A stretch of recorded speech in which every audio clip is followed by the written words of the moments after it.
Hey you, welcome back to The Lost and Found. My name is Belle, and today's video is actually my book review on a series called Buttons and Lace. Now, as always, a good read awaits you. I can't wait to dive into this, but before we do, yes, I have a scarf on my head. My ears are freezing cold.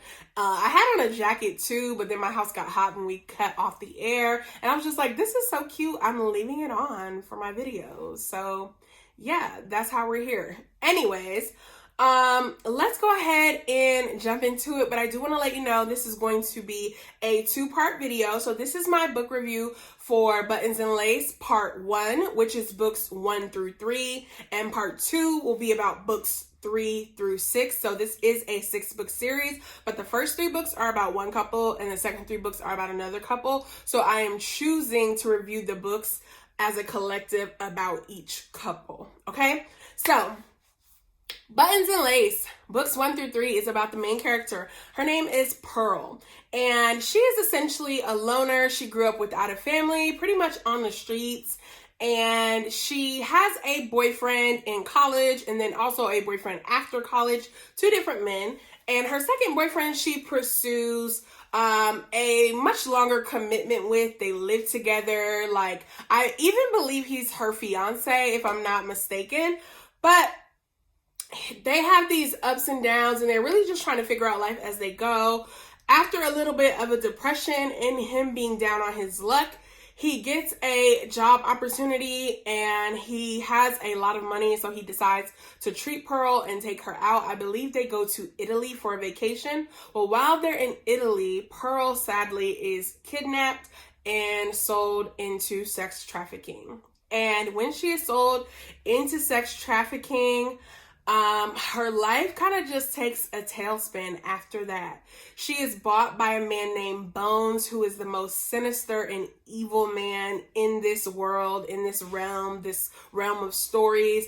And they call him Bones because he likes to buy slaves and abuse them, rape them, sodomize them, all these horrible things. But he enjoys breaking their bones and then still making them do everyday tasks, like walking up and down the stairs without any treatment from a doctor, without any cast or any assistance, like pure sadistic torture. And so everyone is fearful of this man, and it's crazy. It's literally crazy, and I can only tell you without giving any additional spoilers, she is trying to get away from Bones and then is kidnapped by someone else. And it is about the love affair between her and the second kidnapper. The name of the book, which is Buttons and Lace, comes from the fact that she asked how can she get away, like what did she have to do to earn her freedom. And he has all these buttons laying around his house from when his sister, who's no longer alive, was an artist. She always incorporated buttons in her paintings. And so he tells her, you can earn 365 buttons, because he has convinced himself that in 365 days a year he will be sick of her, so she can earn her freedom by earning these buttons in exchange for, yes, sexual favors and other things. And that's pretty much all I can say without getting into any really big spoilers. So if you haven't read this book, you should. It's very enjoyable. I love the series. I've reread it multiple times, and now we're about to jump into the spoiler section. So if you plan to read it, leave the video now. Come back after you've read it. Leave a comment below telling me what you thought, or how you felt about the book. Or if you're not somebody who really cares about spoilers, because I didn't when I used to watch review videos, feel free to keep watching and then still turn around and read. You don't want to miss out, because I'm not covering everything in this book. It's so much more than what I'll be saying.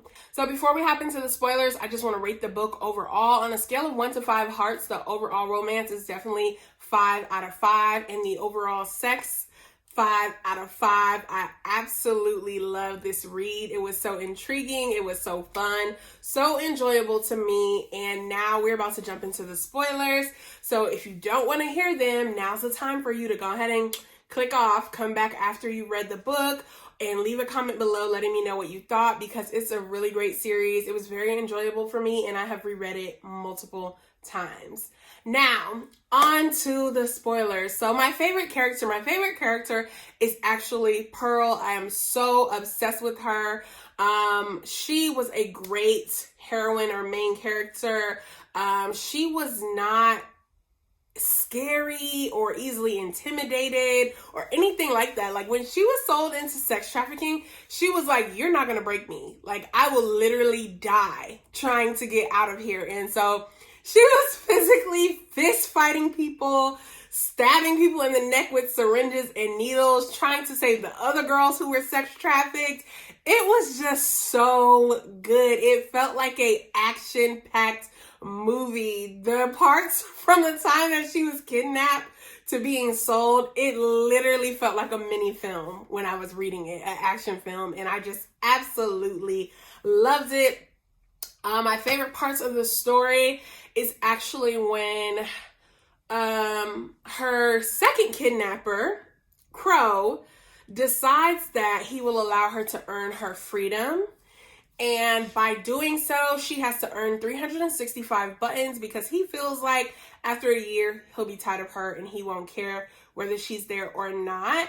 And I really just like the concept of that, and that there was something to trade, that he allowed her to barter the buttons as well. The buttons that she earned, she could give back to him in an effort to pay for things or buy things that she wanted. And so the exchange was just like so good, so pleasing. And the whole concept and idea really inspired me to get a tattoo, which I haven't got yet, but once I do, I'll talk about why. But I just really love this series.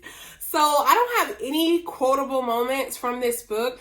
No words stuck out to me to the point where I was just like, okay, I have to quote this in my review. But the book overall was still very, very good. And as always, I will tell you if I lost or found myself. I definitely lost myself in this story. In the majority of the story, I got lost, and I really just loved the roller coaster ride and them figuring out their relationship and how things were supposed to go, and Crow coming to the realization that he loves her. Like, I was lost because I was reading and living this story as if I was Pearl. But there were parts of the book in which I found myself when Crow was coming to terms with loving her, when they decide to get married and they're trying to navigate marriage and figure out what marriage is, and how both of them can be so headstrong and like want to have a say-so in everything but still work together. And we dive a little bit more into that into part 2, so definitely watch part 2. But this is all I have for part 1. I honestly think it was a great book. You should read it if you have the time, and if you're interested. It is a dark romance, and like I said, there are a lot of things going on, so definitely trigger warnings for things like rape and sex trafficking. That's all I have for you guys today. Stay tuned for part 2, and if you are down for the ride, please go ahead and click subscribe. Until next time.